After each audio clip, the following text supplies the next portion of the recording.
Hello, അസ്സലാമു അലൈക്കും വറഹ്മത്തുള്ളാഹി വബറകാത്തു. അപ്പോൾ ഇത് നല്ലൊരു അയില കൊണ്ടുള്ളൊരു സ്പെഷ്യലാണ് കേട്ടോ. അപ്പോൾ അതിന് വേണ്ടിയിട്ടൊരു 4-5 അയില ക്ലീൻ ചെയ്ത് വെച്ചിട്ടുണ്ട്. അതിലേക്ക് നമ്മൾ സാദാ മുളക് പൊടിയും മഞ്ഞൾപ്പൊടിയും ഇട്ടിട്ട് ഒന്ന് കായം തേച്ചെടുക്കുന്നുണ്ട്. ഒരു 1.5 ടീസ്പൂൺ മുളക് പൊടിയും 1/2 ടീസ്പൂൺ മഞ്ഞൾപ്പൊടിയും പിന്നെ പാകത്തിന് ഉപ്പും പാകത്തിന് വെള്ളം ചേർത്തിട്ട് ഒന്നത് ലൂസാക്കി എടുക്കണം. ഇത് നല്ലോണം ഒന്ന് ലൂസായി വരണം കേട്ടോ.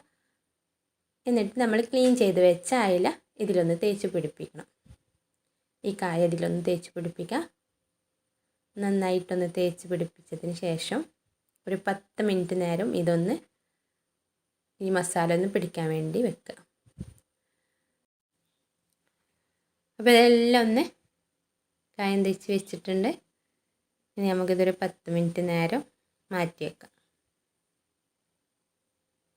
അപ്പോൾ നമ്മുടെ 10 മിനിറ്റൊക്കെ കഴിഞ്ഞിട്ടുണ്ട്. ഇനി ഒരു പാനിൽ നമ്മൾ വെളിച്ചെണ്ണ ഒഴിച്ചിട്ട് ആവശ്യത്തിന് വെളിച്ചെണ്ണ ഒഴിച്ചിട്ട് ഈ അയിലൊന്ന് പൊരിച്ചെടുക്കുന്നുണ്ട്.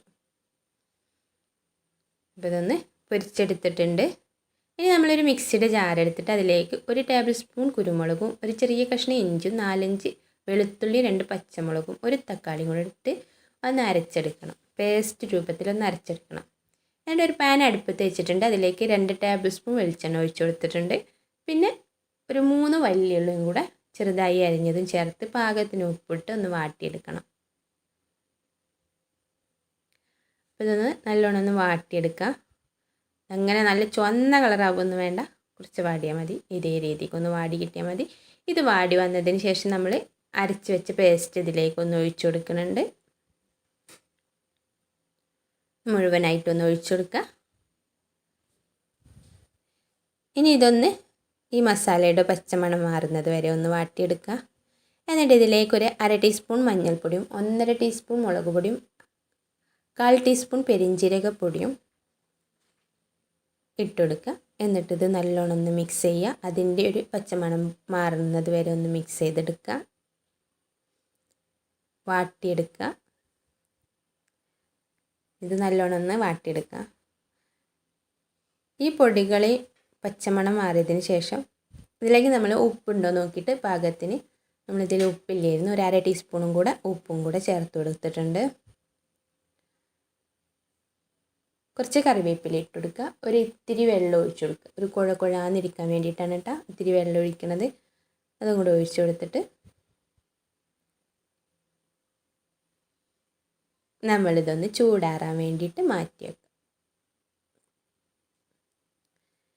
ഇനി നമ്മളൊരു വാഴയില എടുത്തിട്ടുണ്ട്, വാഴൻ്റെ ഇല എടുത്തിട്ടുണ്ട്. അതൊന്ന് ഇതേപോലെ ഒന്ന് കട്ട് ചെയ്തിട്ട് അതിലേക്ക് നമ്മൾ ഉണ്ടാക്കി വെച്ച മസാലയിൽ നിന്ന് കുറച്ചിട്ട് കൊടുക്കുക. അയില പൊരിച്ചത് അതിൻ്റെ മുകളിൽ വെച്ച് കൊടുക്കുക. എന്നിട്ട് അതിൻ്റെ മുകളിൽ കുറച്ച് മസാലയും കൂടെ ഇട്ട് കൊടുക്കുക. എന്നിട്ട് ഇതൊന്ന് നല്ല കവർ ചെയ്യുക. എന്നിട്ട് നമ്മൾ കുറച്ച് വെള്ളം അടുപ്പത്ത് വെച്ചിട്ട് അതിലേക്ക് ഒരു ഓട്ടപാത്രം വെച്ചിട്ട് അതിൻ്റെ മുകളിൽ നമ്മൾ ഈ അയിലൊക്കെ വെച്ചിട്ട് ഒന്ന് കെട്ടി കൊടുക്കണം കേട്ടോ, നടുവിലൊന്ന്. അപ്പോൾ ഇതൊന്ന് കുറച്ച് നേരം ഒന്ന് ആവിയിലിട്ടെടുക്കുക. അപ്പോൾ ഇതൊക്കെ റെഡി ആയിട്ടുണ്ട് കേട്ടോ, അടിപൊളിയായിട്ട് വന്നിട്ടുണ്ട്. അപ്പോൾ കുറച്ച് ചോറും അയില ആവിയിൽ വേവിച്ചതും അടിപൊളി ടേസ്റ്റ് ആയിരുന്നു കേട്ടോ. മസാലകളൊക്കെ നല്ല പിടിച്ചിട്ട് ഇതന്നെ മതി നമുക്ക് ചോറുന്നാൻ. അപ്പോൾ എല്ലാവർക്കും ഈ വീഡിയോ ഇഷ്ടപ്പെടുകയാണെങ്കിൽ ഒന്ന് സബ്സ്ക്രൈബ് ചെയ്ത് സപ്പോർട്ട് ചെയ്യണേ. ഷെയർ ചെയ്യാനും ലൈക്ക് ചെയ്യാനും പിന്നെ കമൻറ്റ് ചെയ്യാനും മറക്കല്ലേ. അപ്പോൾ ശരി, ബൈ.